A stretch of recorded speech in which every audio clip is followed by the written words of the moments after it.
You started the recording. Good work. I did. Do we have to? I think I'm trying to stream this somewhere. Okay, so we might just have to upload it. So hey guys, welcome to this week's FF Uncensored. We have no idea where we're going live right now. It Um, appears to be, but I don't know. it appears. Cool. It Okay, well it appears. just says live recording. So we are going to talk today about I have XYZ going on right now. It's not the right time. So the bigger picture here, right, is I want to make some changes in my life, whether it's eating better, whether it's sleeping more, maybe it's exercising, getting started with an exercise routine or something like that. But I have like all of these things going on. So I'm just going to wait until life, whatever, right? Life changes, slows down, whatever.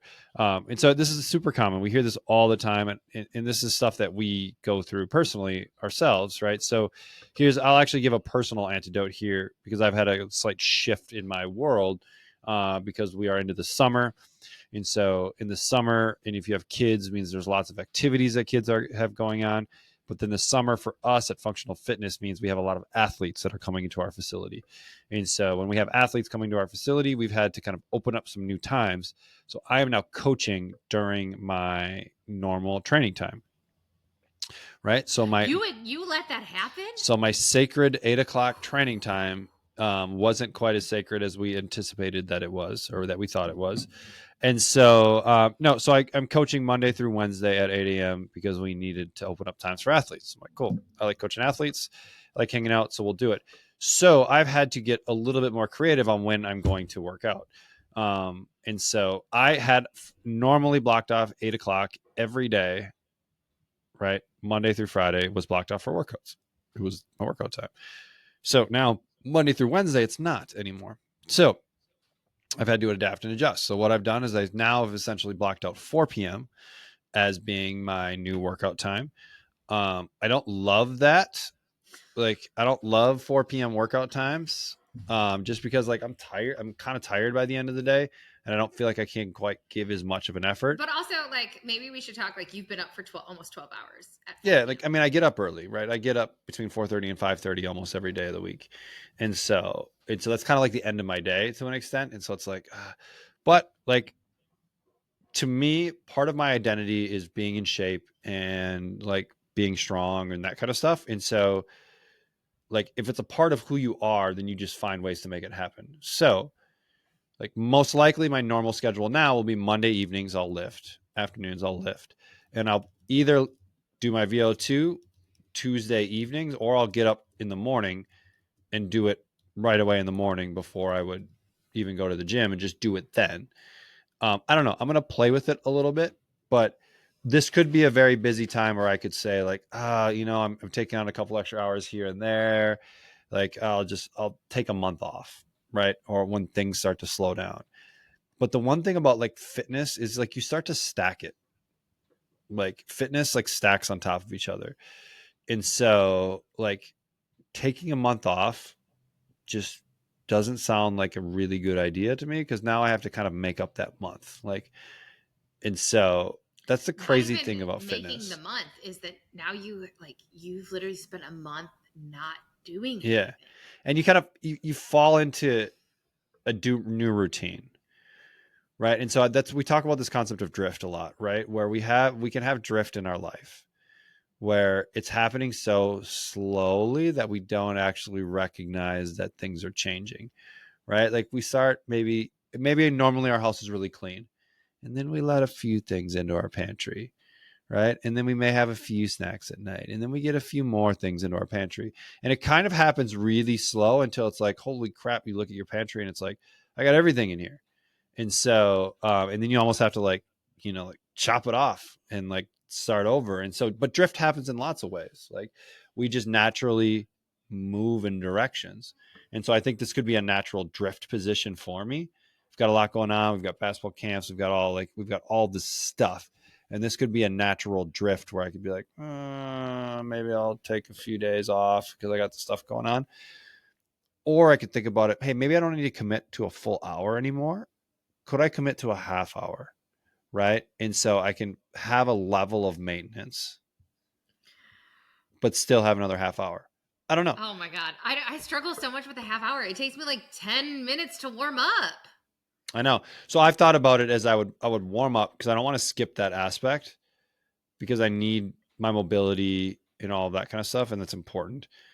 But then just do like one lower body, one upper body, maybe a core, and Well, I mean, there was a while that Aaron and I did an every minute on the minute for 20 minutes and we did 2 exercises. right.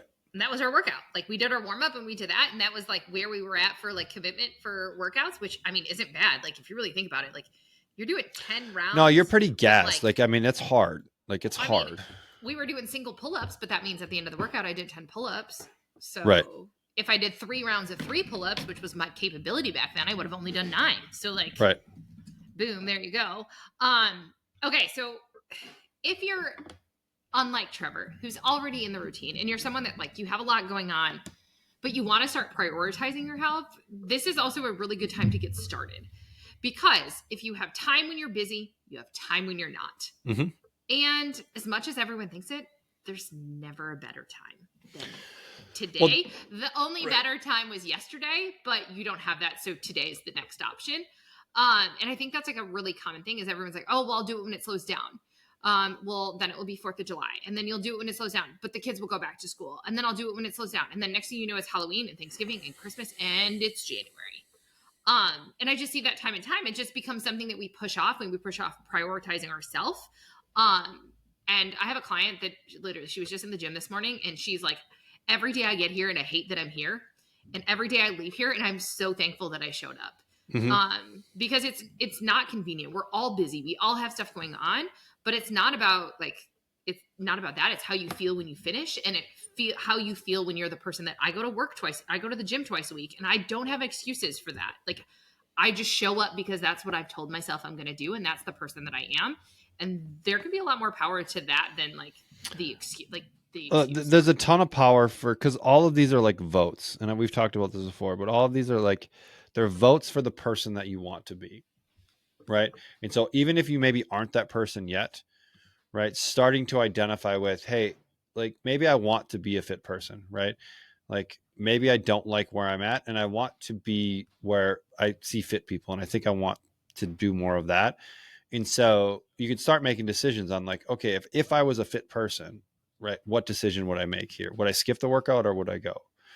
Right? You can start thinking in that lens and like identifying with the person that you want to be. Because the people that we see most successful over, like when we're talking about over decades, not necessarily someone that just did a 6-week challenge, but people that are successful over decades, there's literally an identity change for those people on who they are. Right. And so they see themselves as someone that's fit and healthy, confident. And what do those people do? They show up for workouts, right? They, for the most part, make good decisions around their meals. They probably still enjoy lots of other things, and they found a way to make this a part of what they're doing. And so I think like this idea, if like, I don't even know where to start and I don't have time to do all of this stuff. Many times we think of like the only way to do this is if I do it perfectly, right? If I work out 7 days a week, like for an hour every day and yada, yada, yada, it's like, no, like, yes, that would be great, but that's never going to happen. And so like, what's like a micro commitment that you can make, right? Because every time you fulfill that micro commitment, you're putting a vote in the bucket of this is the person that I want to be. And so once you start getting more votes in that bucket, you start to develop a level of confidence that like, I can do this. And I think there's a lot of value around this, like saying I'm going to do something like internally, not necessarily externally to other people, and then not following through on it. Like not holding up commitments to yourself, I think is one of the biggest mental mistakes. It is, because as soon as you make it okay, it becomes okay over and over and over and over and over and over again. And then you become Correct. someone who just doesn't follow through. Like, oh, I've never been successful before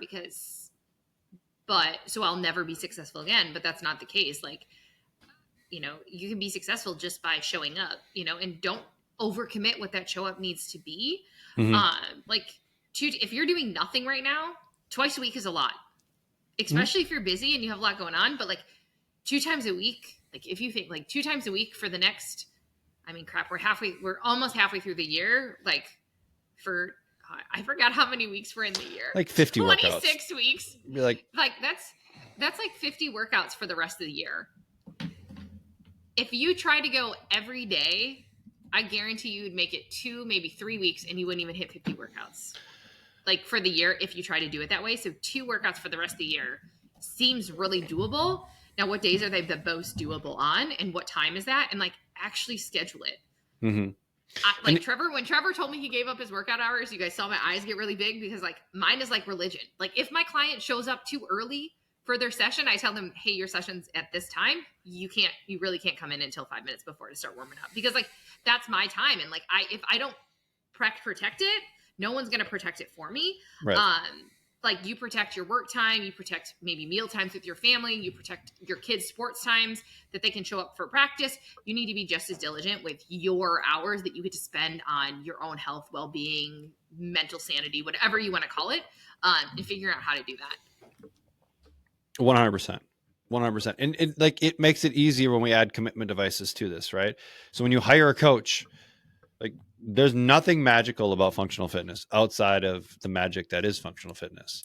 And so but it's the act of hiring someone, right? I'm investing in this. I have an appointment. Somebody's waiting for me. Everything is done for me. They just need to show up. They're going to tell me what to do, right? Like there are ways to make it easier if someone needs to make it easier, right? If I don't have the time to cook all my meals, there are services that provide meals for you.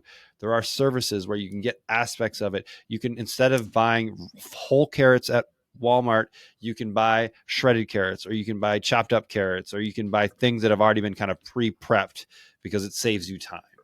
Or you can buy it frozen and then cook it from frozen. Like there's Correct. so many options. Like it's just, how do you want those priorities to sit for you, and what does that need to look like?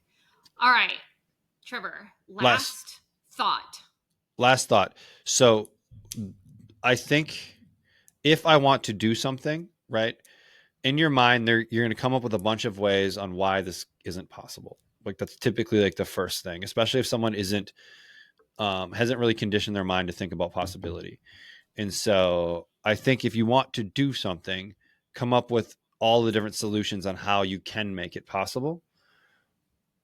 And you're going to have a much higher likelihood of actually executing it versus like a lot of people do is just like, oh, I could never do that.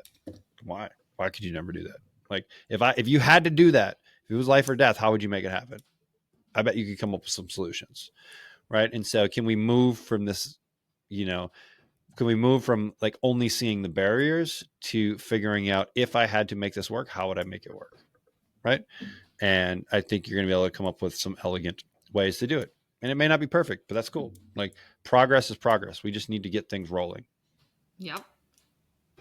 Didn't we have a T-shirt back in the old days that says that is progress over perfection? Don't we have an FF T-shirt like that? On the wall at Functional Fitness. Like it is literally like 20. It's like 20 feet long by like 5 feet tall. It's like progress over perfection, right? Maybe that's what I'm seeing. So, but we don't make progress because we try to achieve perfection. Oh, that is very movement. And I'm going to say that if this is something that you really want and you really want to do, but you're not making it a priority, say it's not a value to me and see how it sits with you. Cool. And then your time is your values. And if this is a value and this is who you want it to be, you start putting it in the calendar to show up for it. I mean, I think that's a really good way. I think I like how you just said that, where like say it out loud, like say it like that, like I do not prioritize my health. Cool.